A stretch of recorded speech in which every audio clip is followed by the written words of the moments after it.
காலத்தின் சாட்சியாக தலைமுறைகளை தாண்டி பயணிக்கும் வைகை அதன் ஒவ்வொரு வளைவுகளிலும் மறைந்திருக்கும் கதைகள் மண்ணுக்குள் புதைந்த நிலைகளை மெல்ல வெளிக்கொணர்கின்றன.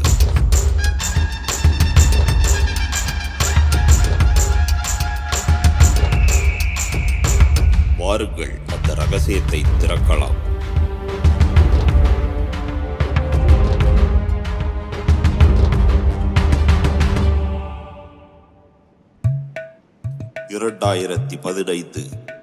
சாதாரண நாளாக தோன்றிய ஒரு காலை, ஒரு விவசாயி தனது தென்னந்தோப்பில் விசித்திரமான சித்திரம் கொண்ட பானை துண்டுகளை கண்டெடுக்கிறார். முன்பு பார்த்திராத அந்த குறியீடுகள் அவரை ஆச்சரியத்திலும் சிறு பயத்திலும் ஆழ்த்துகின்றன. அந்த ஒரு பானை துண்டு ஆர்கியாலஜிக்கல் சர்வே ஆஃப் இந்தியா, அதாவது ஏஎஸ்ஐக்கு தெரிவிக்கப்படுகிறது. ஏஎஸ்ஐயில் இருந்து வந்த நிபுணர்கள் மண்ணுக்கள் இன்னும் எண்ணற்ற தடயங்கள் மறைந்திருப்பதை உணர்கின்றார்கள். அதன் பின்னர் திரு கே அமர்நாத் ராமகிருஷ்ணாவின் தலைமையில் முறைப்படியான பெரும் அகழாய்வு தொடர்கின்றது. கீழடியில் வாழ்ந்த மக்கள் சுடப்பட்ட செங்கற்கள் மற்றும் டெரகோட்டா கொண்டு தங்கள் வீடுகளை கட்டினர். துல்லியமாக திட்டமிடப்பட்ட இந்த வீடுகள் வலிமையுடனும் நீடித்து இருக்கும்படியும் அமைக்கப்பட்டிருந்தவை.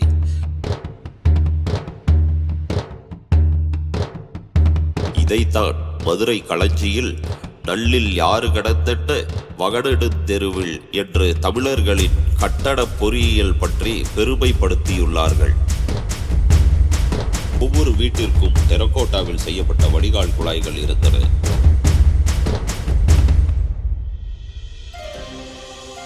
கீழடியில் கல்விக்கும் முக்கியத்துவம் தந்தார்கள்.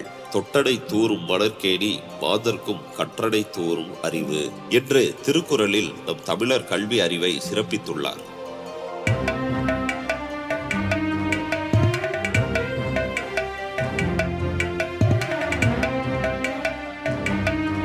இங்குள்ள மண்பாண்ட தொழில் ஒரு சாதாரண கைவிடை அல்ல.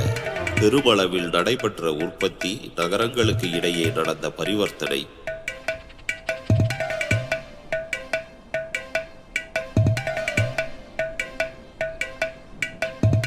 களம் செய் கோவே களம் செய் கோவே என்று புறநானூற்றில் குயவர்களின் திறமையை பற்றி தெரிவிக்கப்பட்டிருக்கிறது.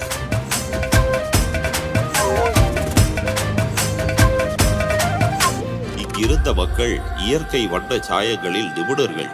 இலை, தோல், மலர், மரத்தூள் எதிலிருந்தும் வண்ணத்தை எடுத்து நெய்த துணிகளில் சேர்க்க தெரிந்தவர்கள். இந்த நுட்பமும் அழகும் என்றும் ரசிக்க வைக்கும் அளவுக்கு மேம்பட்டது.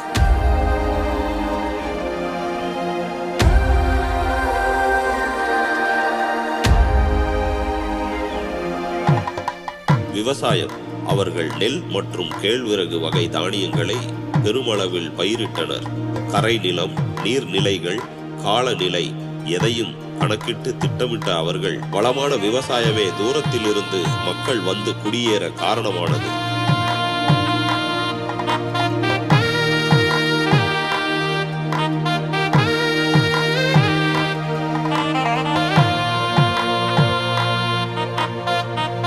எக்ஸ்கவேஷனில் வந்துட்டு அவங்க அயன் ப்ராடக்ட்ஸ் கண்டுபிடிச்சிருக்காங்க. அண்ட் வந்து அயன் இண்டஸ்ட்ரி அங்கே நடந்திருக்கலாம் அப்படின்னு சொல்கிறாங்க. ஸோ இந்த அயன் மேக்கிங் எப்படின்ட்டு பார்த்தீங்கன்னா, லைக் அவங்க டபுள் ஃபர்னஸ் யூஸ் பண்ணியிருக்கலாம்.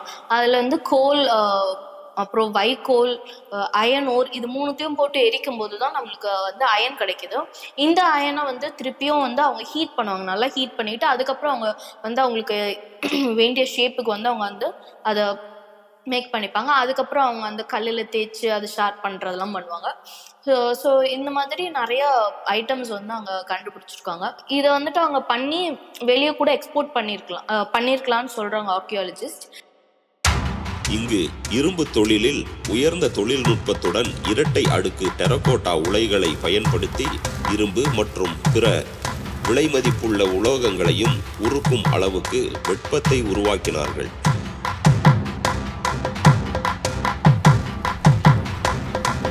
உருக்காலைகள், கருவிகள், ஆயுதங்கள் ஒவ்வொன்றும் துல்லியமாக வடிவமைக்கப்பட்டது.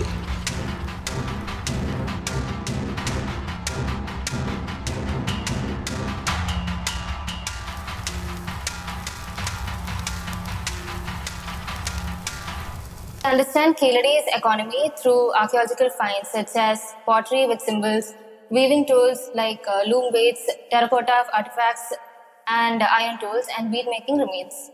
The discovery of gold beads and gold working tools is especially important as it proves that there was an existence of craftsmanship in Keeladi. Keezhadi ஒரு குடியிருப்பு மட்டுமல்ல, வர்த்தகம் உயிருடன் ஓடிய ஒரு பொருளாதார மையம். சுற்றுப்புற கிராமங்களிலிருந்து நகரங்கள் வரை பொருட்கள் தொடர்ந்து பரிமாறப்பட்டன. பழங்கள், காய்கறிகள், நதிகளில் பிடிக்கப்பட்ட புதிய மீன்கள், காட்டில் வேட்டையாடப்பட்ட மான் இறைச்சி, முயல் மற்றும் ஆட்டிறைச்சி இவை அனைத்தும் சந்தையை உயிர்ப்புடன் வைத்தன.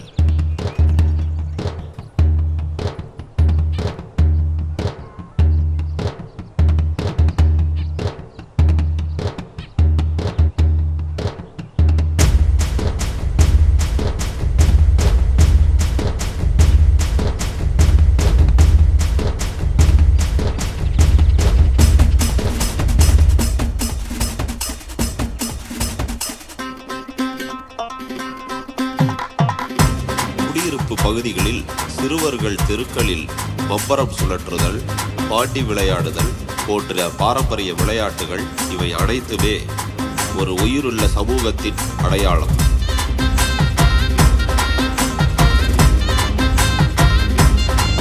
அமைதியில் உறங்கும் இந்த அடக்க இடம், இறந்தவர்களுடன் வைக்கப்பட்ட பொருட்கள் அவர்களின் வாழ்வை மெதுவாக பேசுகின்றன.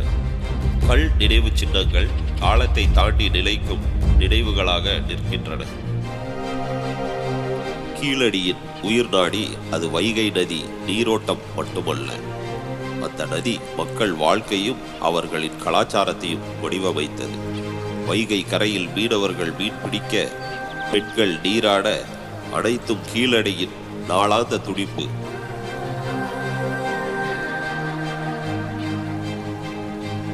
கீழடி இன்று ஒரு அகழாய்வு தளம் மட்டுமல்ல, ஒவ்வொரு வருடமும் புத்துயிர் பெறும் ஒரு ஆய்வகம்தான். புதிதாக தோண்டப்படும் ஒவ்வொரு அகழியிலும், கீழடியில் இன்று கண்டுபிடிக்கப்படும் ஒவ்வொரு பொருளும் தமிழர்களின் தொடர்ச்சியான நாகரிகத்தை உலக வரலாற்றில் புதிய உச்சத்திற்கு அழைத்து செல்கிறது.